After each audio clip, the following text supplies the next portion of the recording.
কথা 12 সাল থেকে 24 সাল অবধি রত্নাদেবী কেন ঘুমিয়ে থাকলেন আমি জানি না। গোলা জলে মাছ ধরার অভ্যাস ওদের দলের নেতৃত্বের আছে, ওনার থাকাটা অস্বাভাবিক নয়, স্বাভাবিক। আর আমার এই ঘরে এই মুহূর্তে যারা তৃণমূল কংগ্রেসের জন্মলগ্ন থেকে সাক্ষী এবং তৃণমূল কংগ্রেসের সাথে সম্পৃক্ত, তারা 2012 সালে কেউ মিলন সর্দারকে চিনতেন না। এখন রত্নাদেবী কোন কারণে 12 সালে মিলন সর্দারকে চিনেছিলেন, রত্নাদেবী বিলক্ষণ ভালো বলতে পারবেন। কারণ 2015 সালে 33 নম্বর ওয়ার্ড সংরক্ষিত হওয়ার কারণে তৃণমূল কংগ্রেসের মানুষের সহযোগিতায় বা দলের সহযোগিতায় মিলন সর্দার একটি টিকিট পান। মিলন সর্দার কোনো রাজনৈতিক চরিত্র নয়, রাজনীতির মধ্যে দিয়ে উঠে আসা কোনো মানুষ নয় যে পৌর নির্বাচনে প্রতিদ্বন্দ্বিতা করছেন। আসন সংরক্ষিত হওয়ার সুবাদে এলাকার মানুষের দাবিকে সামনে রেখে তৃণমূল কংগ্রেস 2015 সালে তাকে প্রতিদ্বন্দ্বিতা করবার সুযোগ করে দেয়। 2012 সালের মিলন সর্দার হতে পারে রত্নাদেবীর ঘনিষ্ঠ মানুষ ছিলেন, তা না হলে টাকার অঙ্ক নিয়ে তিনি পৌঁছেছিলেন কি করে রত্নাদেবীর মতো ওরম ডাকসাইটে পৌর প্রতিনিধির কাছে। এই বিষয়গুলো ভাববার বিষয়।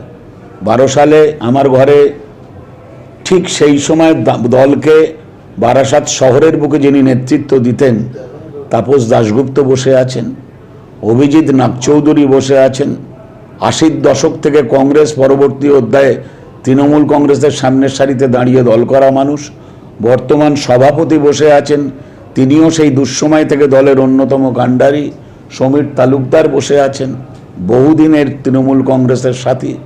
স্বাভাবিকভাবে এরা কেউ 2012 সালে মিলন সর্দারকে চিনতেন না।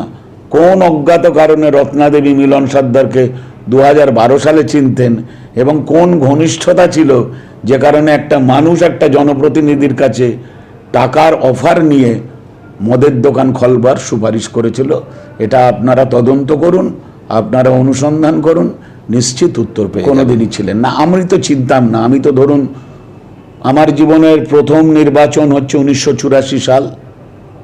আমি 2015-র আগে মিলন সর্দার বলে ওই এলাকায় কেউ তৃণমূল কংগ্রেস করেন আমি চিন্তা। জনগণের দ্বারা নির্বাচিত কোনো প্রতিনিধিকে আমার জানা নেই আইনের কোন অনুশাসনে এটা লেখা আছে বাকি জনপ্রতিনিধিরা তাকে বহিষ্কার করতে পারে। একটা জনপ্রতিনিধি পৌরসভায় যখন নির্বাচিত হন, প্রথম দিন পৌরসভায় এসে তাকে শপথ বাক্য পাঠ করান মাননীয় মহকুমা শাসক। তাহলেই স্বাভাবিকভাবেই আইনের যদি এরকম কোনো ব্যাখ্যা থেকে থাকে, এই মিলন সর্দারের ইস্যুতে মিলন সর্দার যে রাজনৈতিক দলের হয়ে নির্বাচনে প্রতিদ্বন্দ্বিতা করেছিলেন সেই দলের নেতৃত্ব তাকে অলরেডি দল থেকে বহিষ্কার করেছেন। স্বাভাবিকভাবেই তিনি তৃণমূল কংগ্রেসের এই মুহূর্তে আর কেউ নন, কিন্তু জনপ্রতিনিধি আইন অনুসারে তাকে এই পৌর বোর্ড সিদ্ধান্ত বা তার বহিষ্কারের সিদ্ধান্ত নিতে পারেন কিনা আইনজ্ঞের সাথে পরামর্শ করা দরকার। যদি আইনে কোনো এ ব্যাপারে সিদ্ধান্ত নেওয়ার জায়গা থাকে, নিশ্চিতভাবে আগামী মঙ্গলবার আমাদের পৌর পরিষদ সদস্যদের একটা মিটিং আছে, নিশ্চিতভাবে সেখানে আলোচনা হতে পারে এই বামফ্রন্টের যে স্মারকলিপি তারা দিয়ে গেলেন আমাদের কাছে সে ব্যাপারে।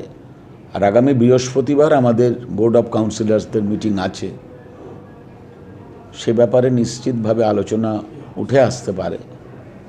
কিন্তু আইনজ্ঞের পরামর্শ নিয়ে এবং দলের ঊর্ধ্বতন নেতৃত্বের সাথে আলোচনা করে এই ব্যাপারে কি সিদ্ধান্ত হবে সেটা স্থির হবে।